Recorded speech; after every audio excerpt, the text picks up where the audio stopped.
여러분 안녕하십니까? 소개받은 삼육보건대학교 혁신기획처장을 맡고 있는 박주희 교수입니다.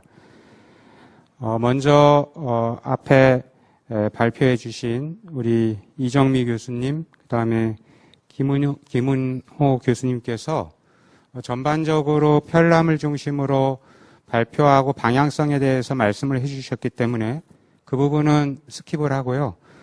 제가 생각하는 특별히 전문대학에서 준비를 하는 데 있어서 우리 대학에서 사례를 중심으로 발표를 하겠습니다.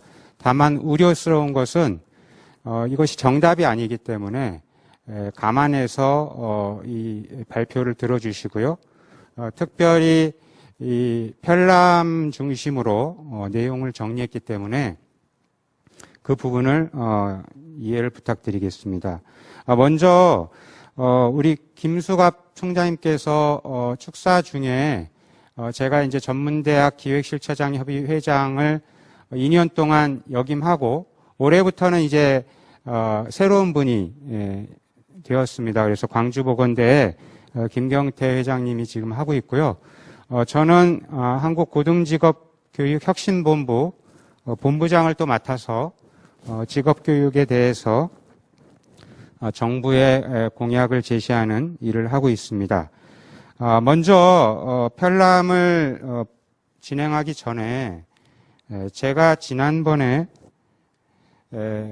작년에 이 코로나 전에 마지막으로 우리 전문대학 기획실처장님들하고 몇 분의 직업교육 담당자 분들하고 미국의 ASU를 갔다 왔습니다. 많은 부분을 경험했고 또 특별히 그 크로우 총장님의 교육 철학에 대해서 감동을 받았습니다. 그런데 이것이 이제 제가 미국을 갔다 와서 올해 ASU의 홈페이지입니다. 우리 대학의 홈페이지들 여러분 들어가 보셨겠지만 ASU는 첫 화면에 이렇게 지금 비대면 수업을 하는 것을 첫 화면에 띄웠어요. 근데 놀라운 것은 불과 몇 달 안 돼서 지금 홈페이지 이렇게 바뀌어 있습니다. 왼쪽에 여러분 작은 그림이 보이십니까? 거기에 어떤 게 있죠? VR, 가상체험으로 ASU는 지금 모든 컨텐츠를 제작하고 있다. 2020년 9월에 바이올로지, 생물학 컨텐츠를 여기에 소개한 바로는 ASU의 연구진 75명이 달라붙어서 특별히 헐리우드 프로듀서 2명이 달라붙어서 이 프로젝트를 진행한 것입니다. 근데 또 저는 놀라운 것은 여기 화면에 보시면 딱 들어가자마자 학생한테 I'm a future 이렇게 딱 얘기하죠. 그리고 학생의 종류를 거기 7가지 학생으로 구분해 놨습니다. 클릭을 하면은 그 클릭한 부분에 있어서 아주 자세하게 학생들이 온라인으로 ASU에 대해서 다 이해할 수 있도록 또 매력적으로 소개를 해놨어요. 그래서 우리 대학도 이번에 대대적으로 홈페이지를 수정할 계획이 있습니다. 자, 두 번째 그림을 보시면 아까 제가 얘기한 그 바이올로지를 표현한 것인데요.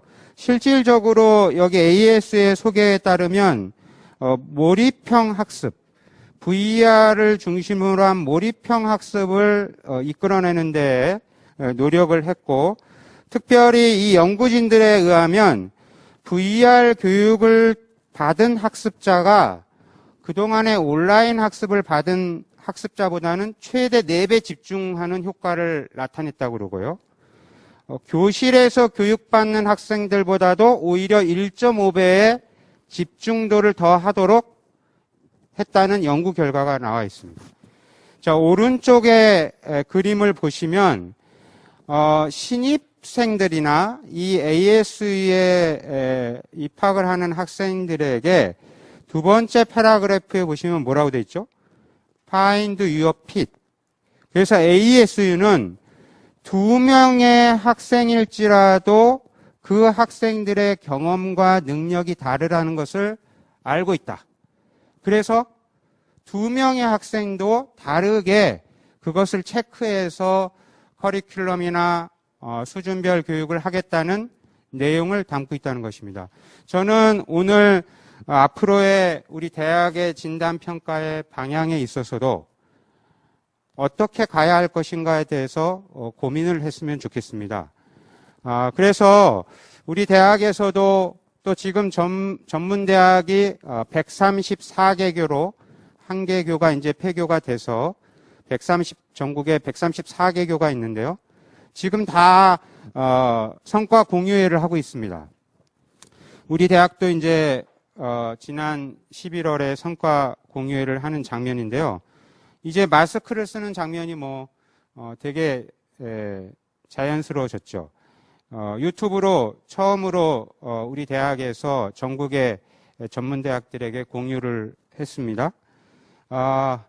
올해 지금 이 자료가 슬라이드가 애니메이션이 동작이 안 되는데요.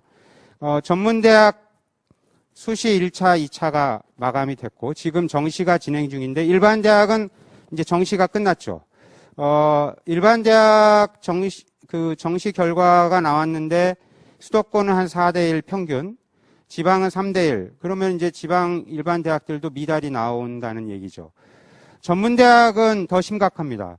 수시 1차, 2차 여기 통계를 보시면 거의 1차에서도 작년 대비 지원자 수가 한 14만 명, 2차에서는 거의 12만 명이 지원자가 줄었습니다.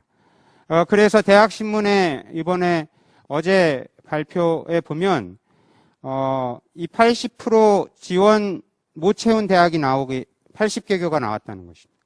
물론 수시를 못 채우더라도 정시에 넘겨서 다시 모집을 하고 있는데 전문대학에서 과연 수시에서 못 채운 인원이 정시에 얼마나 다 채워질지는 참 어렵다고 저는 생각을 합니다. 이러한 결과 속에서 코로나보다도 더 어려운 지금 대학의 교직원 분들께서 어렵게 지금 대학에서 열심히 일하고 있다는 것을 말씀드리고 싶고요. 특별히 이 입학 담당하시는 전국의 대학 교수님들, 직원분들께 격려를 드리고 싶습니다. 앞서 우리 이정미 교수님하고 김훈호 교수님께서 전체적인 방향은 다 설명했기 때문에 전문대학의 특징만 좀 발표를 드리고 싶어요. 전문대학의 특징은 지난번에 여기 그림에 나와 있는 것처럼 신산업에 있어서 미래 신산업에 있어서 전문대학에서 좀 체질 개선을 해서 미래의 직업 전문가를 양성해달라고 정부가 요청을 하고 있습니다. 그래서 그동안의 전문대학에서 많은 학과들, 전공들로 직업교육 인재를 양성했었는데 지금 이제 막 나온 미래 신산업들, 여기 12개가 있는데요. 이것들을 더 집중적으로 양성을 해달라는 요구가 있습니다. 전문대학에서는 특별히 생애주기별 평생직업 고등교육기관으로 변모를 원하는 것이 지금 현 정부의 방향입니다.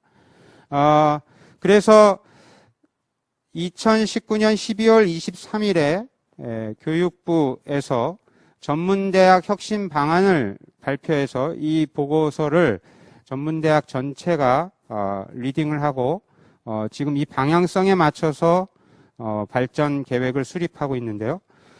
지난 작년에 혁신 사례 보고집에서 특별히 또 사학진흥재단에서 30주년 기념으로 대학 전체 대학의 혁신의 자료를 조사했습니다. 특별히 여기 화면에 보시는 앞으로의 고등직업 교육의 혁신의 키워드는 여기 나와 있는 대로 융합교육, 또 온오프라인 교육, 또 4차 산업혁명의 핵심 역량을 담은 교육, 그 다음에 소규모 단위의 맞춤형 교육 이렇게 트렌드가 가고 있습니다.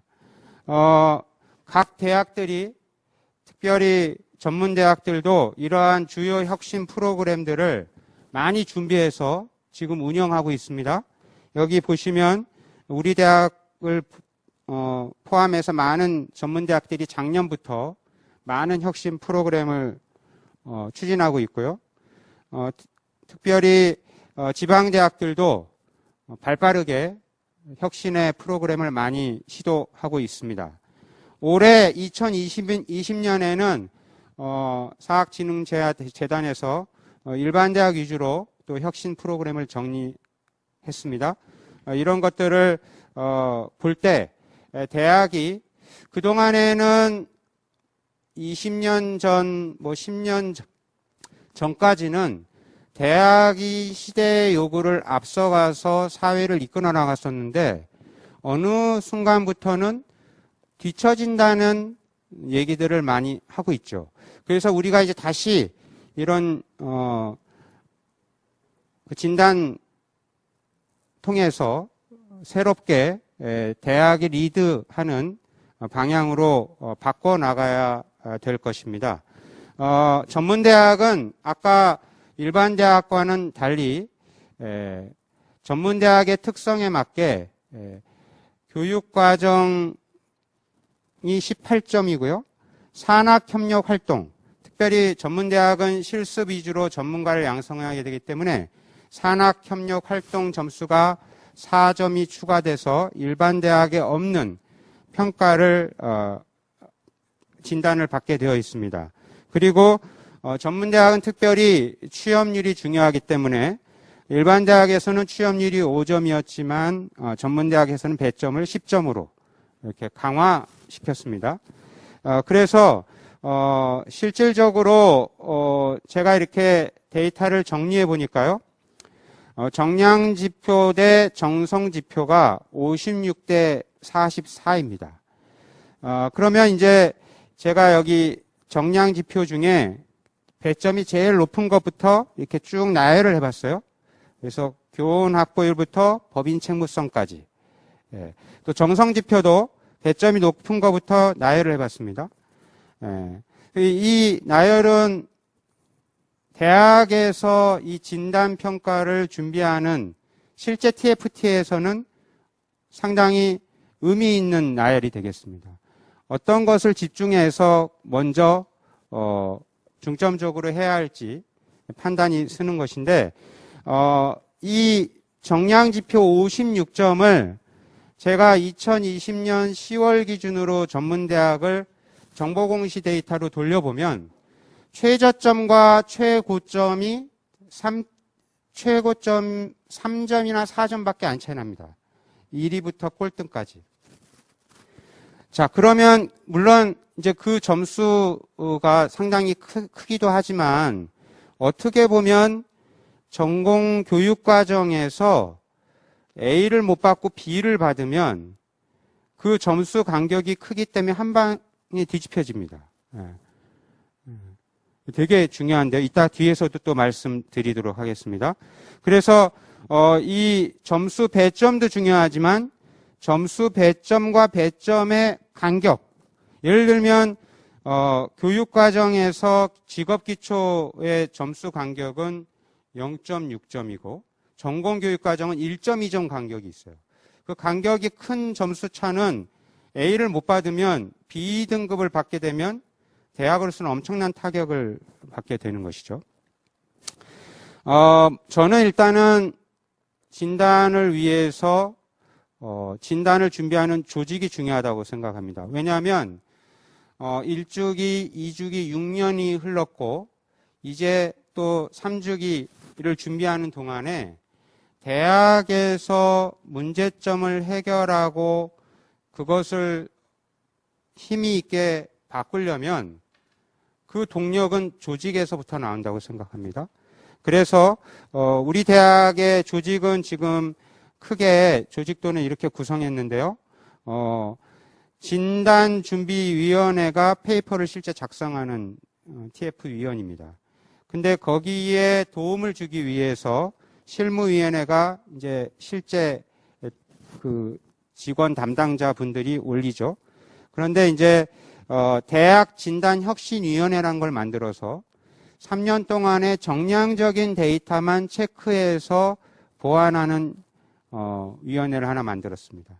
그리고 왼쪽에 보시면 교육품질혁신위원회를 둬서 분기별로 피드백을 하는 철저한 피드백을 해서 사업과 예산의 피드백을 하는 조직입니다.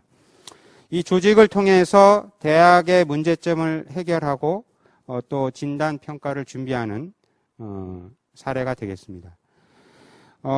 실제로 또 TFT 분들은 이런 이제 체크리스트를 만들어서 3년치 실적을 체크해야만 관리가 되겠죠. 상당한 많은 노력이 필요해서 저희 샘플을 제가 올렸는데요.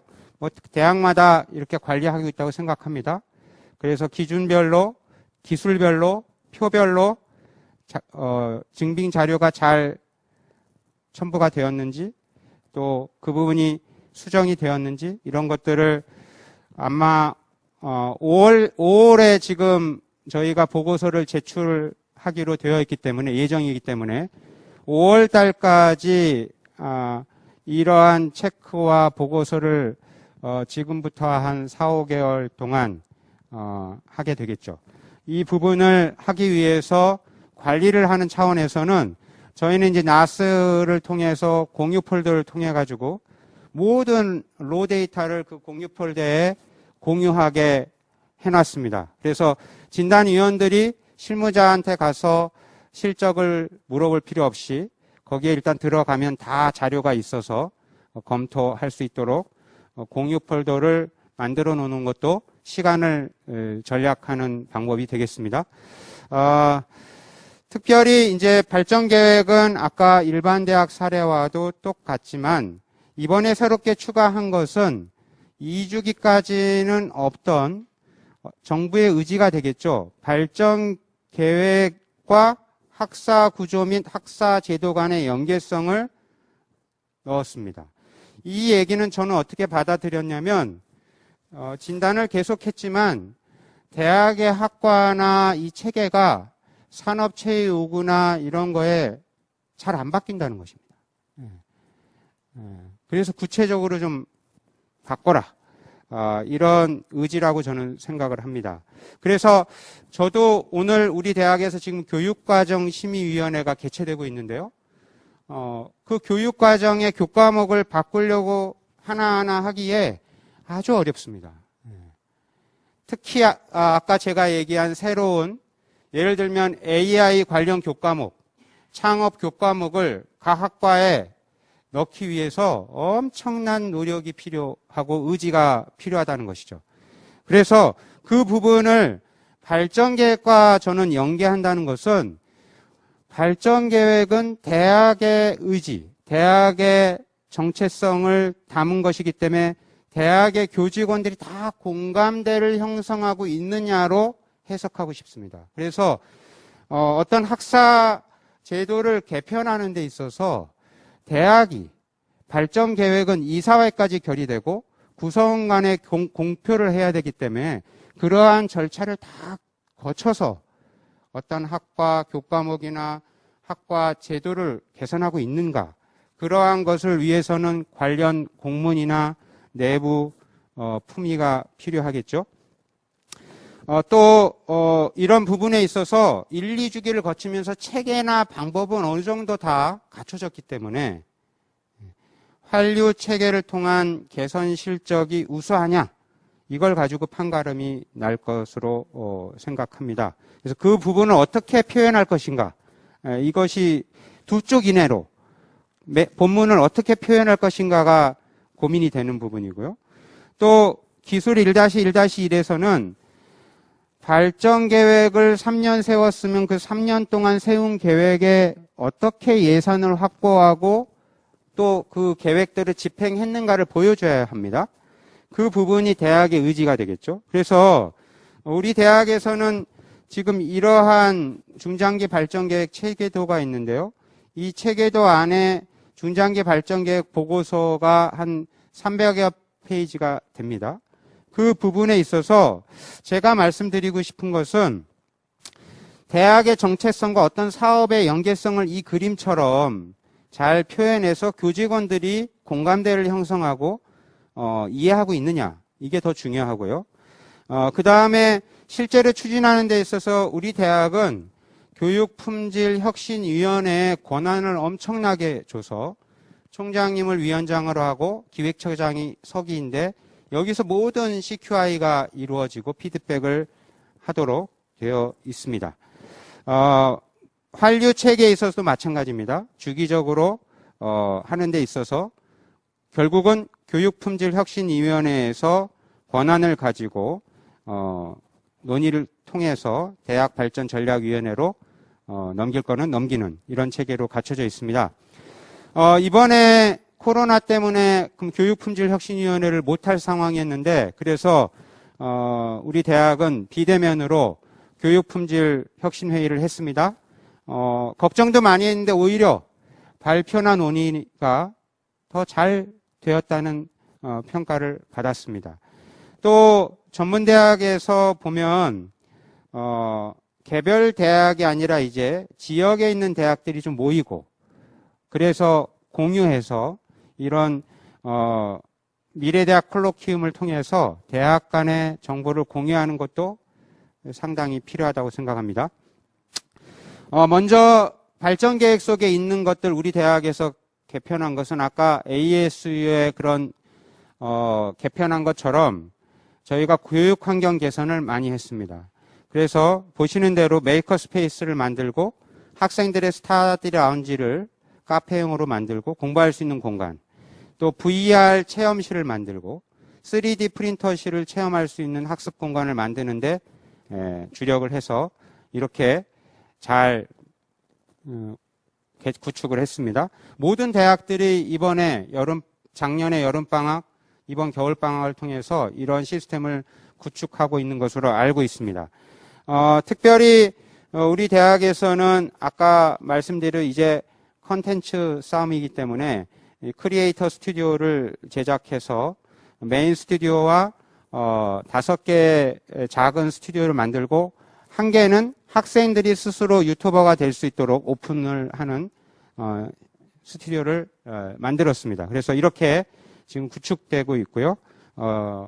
지금 방학 중이지만 이 크리에이터 스튜디오에서는 계속 예약이 끊임이 없이 지금 교수님들이 컨텐츠를 제작하고 있습니다.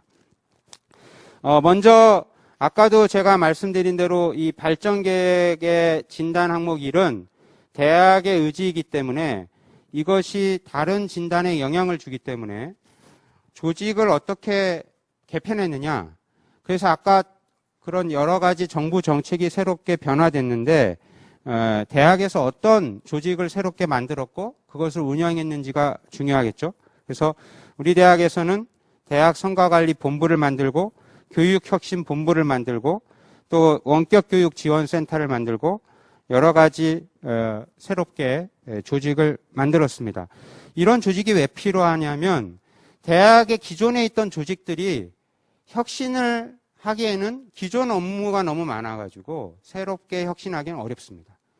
혁신 조직이 대학 기본 조직하고 맞물려야 이것이 바람직한 혁신이 될 수 있기 때문에 그렇습니다.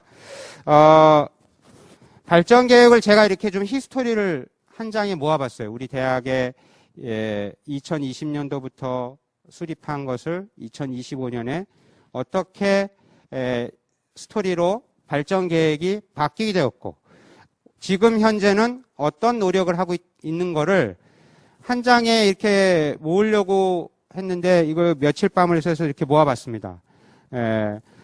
그래서 저는 우리 대학에 준비하시는 분들께 말씀드리고 싶은 것은 그동안의 대학 히스토리를 한번 정리할 필요가 있고 그동안 1주기, 2주기에 세웠던 발전 계획이 어떤 방향으로 세워졌는지 그리고 지금 바뀔 게 없는지 만약에 발전 계획을 3년 전에 세웠다면 지금 제가 얘기한 코로나라든지 정부에서 새롭게 발표한 정책들은 반영을 못했을 거 아닙니까? 그러면 발전 계획에서 갖고 올 게 없잖아요. 그러니까 새롭게 고도화가 시도해야 되겠죠. 그 노력이 없다면은 일단 출발점에서 잘못됐다는 것입니다. 그래서 그러한 노력들을 여기서 해야 되는데 지금 정부 정책이 여기 보이시는 것처럼 작년부터 엄청나게 보고서들이 나오고 있습니다. 인공지능 국가전략, 융합교육 종합계획, 한국판 뉴딜, 그 다음에 디지털 시대의 열린 평생교육 훈련 혁신 방안, 인성교육 종합계획, 얼마 전에는 인공지능 시대 교육 정책과 핵심 과제, 또 2028년까지 중장기 인력 수급 전망. 만약에 대학 발전 계획을 3년 전에 세운 대학은 이런 거 하나도 안 들어가 있겠죠. 시대에 못 따라갈 것입니다. 그리고 새로운 학사 제도와 수요자가 원하는 대학 교육을 못하게 될 것입니다. 정부 정책에도 안 맞게 되겠죠. 이런 부분을 대학에서 어떻게 반영을 하고 있는가가 저는 제일 중요하다. 그래서 지금 여섯 가지 진단 지표의 모든 항목들에서 발전 계획에 연계돼서 다 기술을 하게 되어 있는데 저는 그 의미는 이러한 변화를 대학이 연구하고 고민했느냐 이것을 저는 알고 싶다는 것이겠죠. 특별히 인공지능 시대의 교육정책 방향과 핵심 과제 보고서에서 저는 이 부분이 가장 공감이 됐습니다. 미래 교육을 향한 세 가지 근본적 물음. 어떤 사람을 길러낼 것인가? 두 번째, 학습 환경은 어떻게 변화할 것인가? 세 번째, 미래 교육 정책은 어떤 방식으로 이루어질 것인가에 대한 답을 각 대학별로 하셔야 될 것입니다. 자, 그리고 아까 이제 이런 부분은 좀 넘어가고요. 기술 1-1-2는 아까 말씀드린 대로 새롭게 2주기 때 없던 부분이 발전계획과 파트에 들어왔는데 여기에서는 특별히 발전계획 특수성을 고려한 학과나 학부의 개편이 있었느냐, 유연학기제, 집중학기제, 융합전공제들을 개선한 실적이 있느냐를 묻고 있습니다. 이 부분과 관련해서 실적을 제시하게 돼 있고 환리를 통해서 개선했는지를 하고 있습니다. 우리 대학의 사례를 좀 보여드리겠습니다. 우리 대학은 아까 그런 정부 정책에 맡겨서 우리 대학은 보건대학이기 때문에 보건의료 AI 특성화 선도 대학을 새롭게 수립을 했습니다. 그래서 학과별로 AI 이슈 자료집을 만들었고요. 얼마 전에는 HT 하이테크 터치 컨소시엄 업무 협약식을 통해서 인공지능을 활용해서 교양 과목을 운영하도록 지금 진행하고 있습니다. 그래서 2023년까지 여기 보시는 바와 같이 단계별로 고도화 작업을 하고 있고요. AI 관련해서 보건의료 분야에 특화된 대학으로 탈바꿈하려고 하고 있습니다.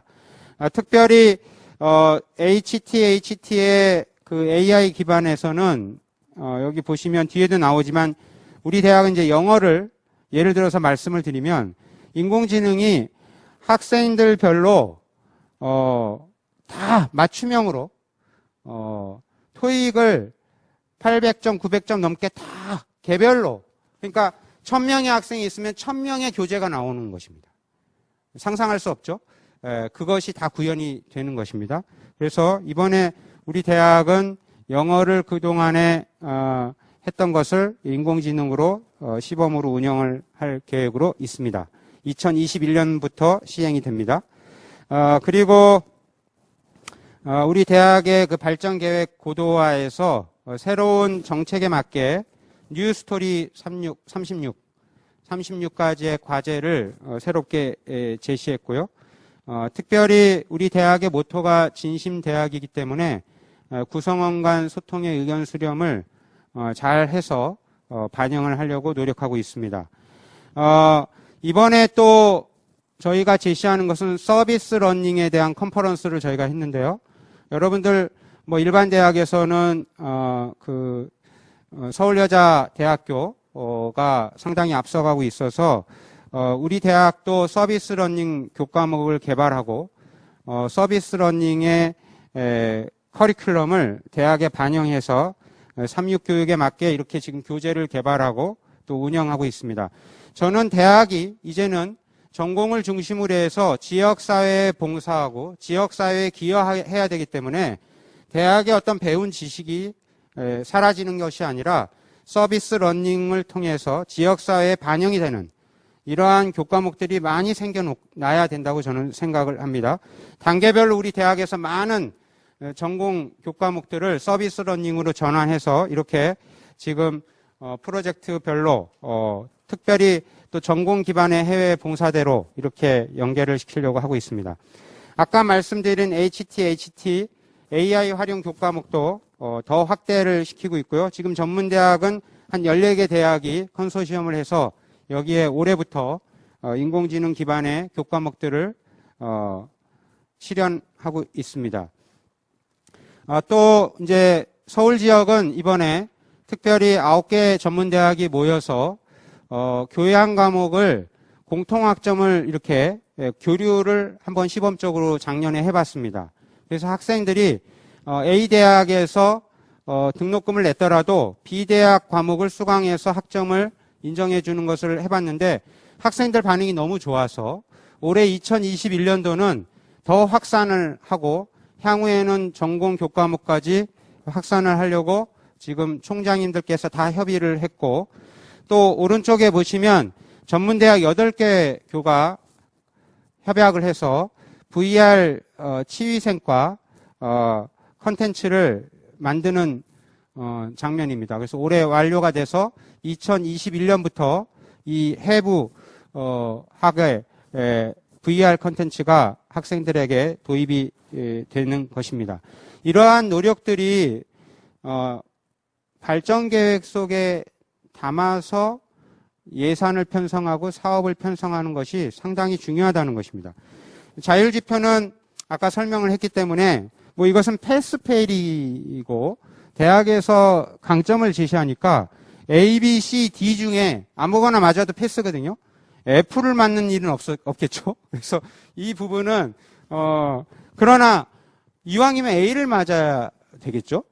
왜냐하면 전체적인 대학의 강점인데 평가위원들이 봤을 때 그래 이 대학은 이걸 잘하고 있구나 인정해서 A를 맞아야지 D를 맞아가지고 패스한다는 것은 그 대학의 퀄리티가 패스를 맞았어도 평가위원들이나 볼 때 안 좋은 이미지를 줄 수 있다. 그래서 이게 뭐 점수는 작지만 이 자율지표도 좀 정성을 들여서 대학에서 제일 대학의 정체성에 맞는 강점을 잘 제안해 주시기를 부탁을 드리겠습니다.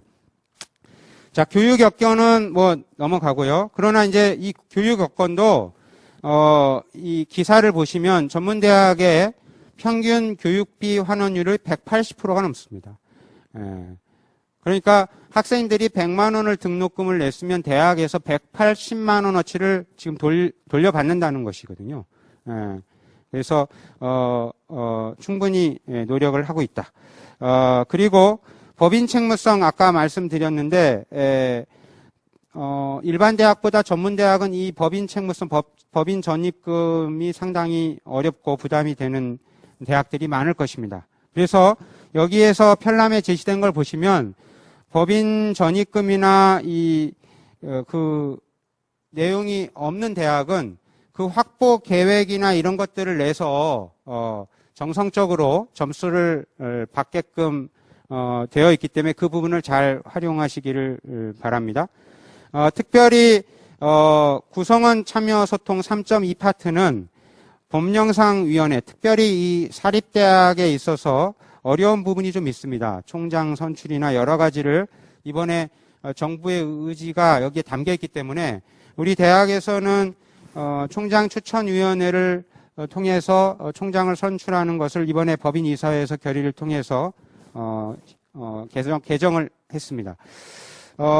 뭐 구성원 참여 소통 여러 가지가 있지만 이번에 뭐 코로나 때문에 신입생 전원에게 전화를 통해서 격려도 하고 또 전체 학생 간담회를 통해서 하고 어쨌든 여러 가지 등록금 심의위원회를 통해서 학생들과 소통을 하고 또 수업을 이렇게 할까 저렇게 할까에 다 뭐 의견도 전체 학생들에게 투표를 시키고 어쨌든 이러한 노력이 대학이 구성원들 간 그러니까 교육의 주체인 학생과 산업체와 학부모와 교직원 간에 소통을 하고 있는가 이것을 잘 실적이나 성과를 내는 것이 중요하다고 생각을 합니다. 자, 그 다음에 이제 제일 중요한 별표가 돼 있죠. 전체 점수의 4파트가 31점인데 그 중에서 4.1파트가 18점이기 때문에 뭐 여기서 판가름이 난다고 저는 생각을 하는데요. 4.1파트에서 아까 말씀드린 대로 전문대학에서 직업기초와 교양교육과정을 한다는 게 상당히 어렵습니다. 학점도 작고 전문가를 그동안 양성했기 때문에 전공을 강조한 전문대학으로서는 그동안의 직업기초나 교양이 약점이었거든요. 이 부분에 그것을 강화시키기 위해서 6점이고 간격이 1점이 제일 큽니다. 여기서 A를 못 맞으면 B 맞으면 1.2점이 깎이는 거예요. 그래서 여기 전문대학에서는 지금 여기에 올인을 해야 되겠죠. 그래서 그동안의 노력, 특히 환류를 통해서 대학별로 상황이 다를 테니까 어떠한 직업기초 교과목과 교양 교과목을 도출해 내셨는지 그런 노력이 필요하다고 생각합니다. 그리고 그러한 조직이 있어야 되겠죠. 저는 제가 이제 실적이나 성과가 나왔는데 조직이 없는 대학이 있어요. 그러면 실적 성과를 누가 했다는 의심을 받게 되겠죠. 그래서 반드시 전문 조직, 전문가가 있고 실적 성과가 나오도록 돼야 되겠죠.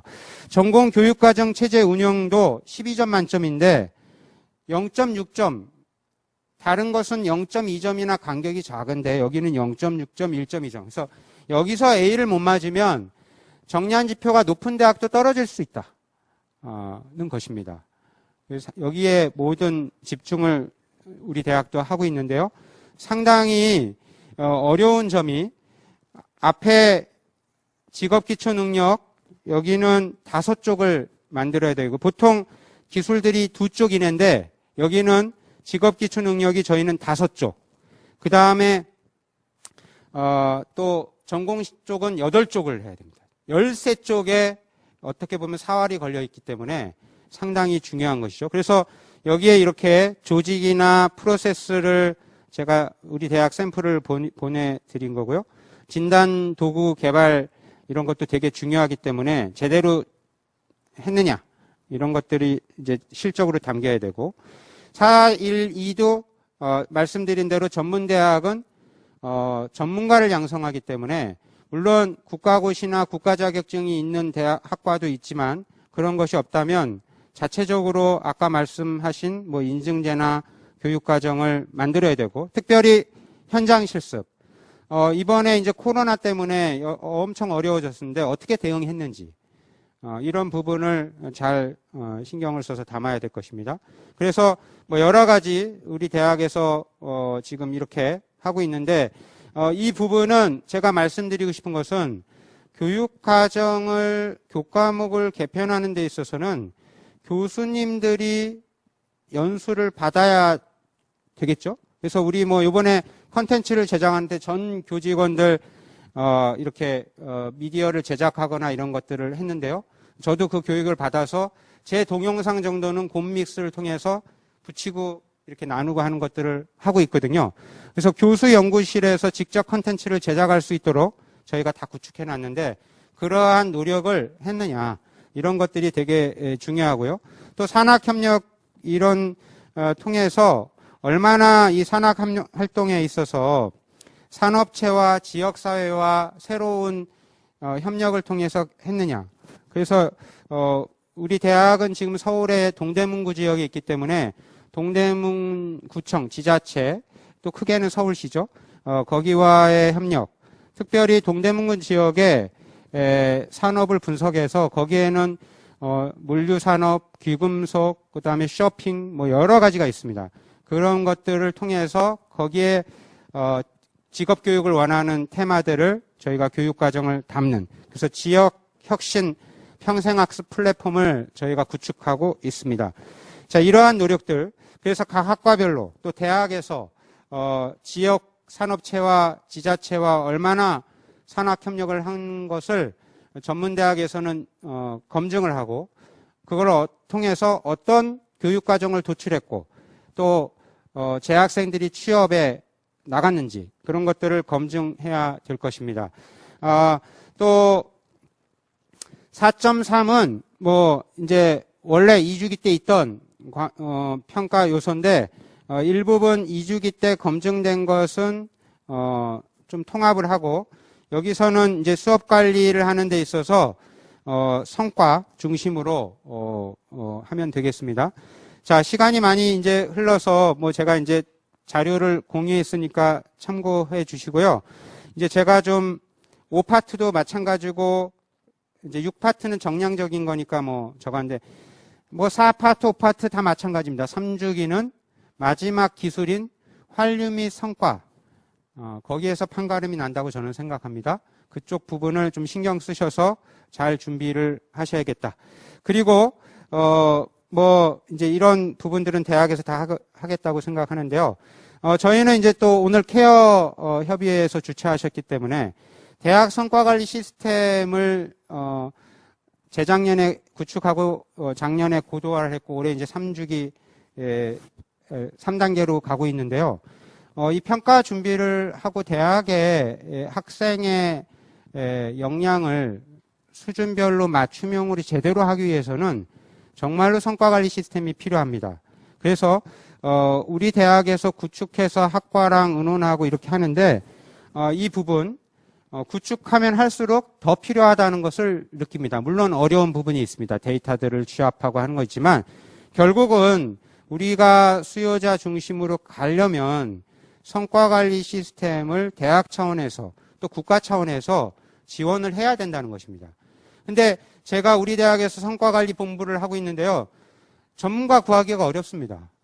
지금 연구원 한 명이 있고 교무 입학처장님이 거기 이제 본부장을 하고 있는데 엄청나게 어렵습니다. 전문성에 있어서. 그래서 저는 이런 부분에 있어서 좀 더 정부에서 또는 대학에서 총장님들이 과감히 지원을 해야겠다. 이런 말씀을 드리고 싶고요. 진로 심리 상담은 전문대학은 특별히 점점 멘탈이 붕괴되는 학생들이 많이 들어옵니다. 심각도가 더 느끼고 있습니다. 교수님들이. 그래서 이 부분은 더 강화가 돼야 되고 체계가 지금 제대로 돼야 되는 것이기 때문에 이 부분도 환류를 통해서 잘 실현돼야 되고 특별히 또 전문가가 많이 투입이 돼야 되겠죠. 자, 그 다음에 뭐 취창업은 전문대학에서 제일 중요한데 저는 여기서 좀 개선돼야 될 게 창업 교과목을 인증받기 위해서 여기 키워드에 교과목명이 있느냐 없느냐를 가지고 하는데 이거 이제 이렇게 해서는 안 되겠죠. 내용적으로 교수학습 계획서의 내용을 보고 판단해야지 교과목명만 봐서 창업 교과목으로 인정한다는 것은 맞지 않는다고 생각합니다. 그래서 이 교과목명을 억지로 여기에 따가지고 교과목명을 만드는 것보다는 실질적으로 교과목 안에 교수학습 계획서에 얼마나 창업교육을 체계적으로 하고 있는가로 평가해야 할 것이다. 이 부분을 말씀을 드리고 싶고요.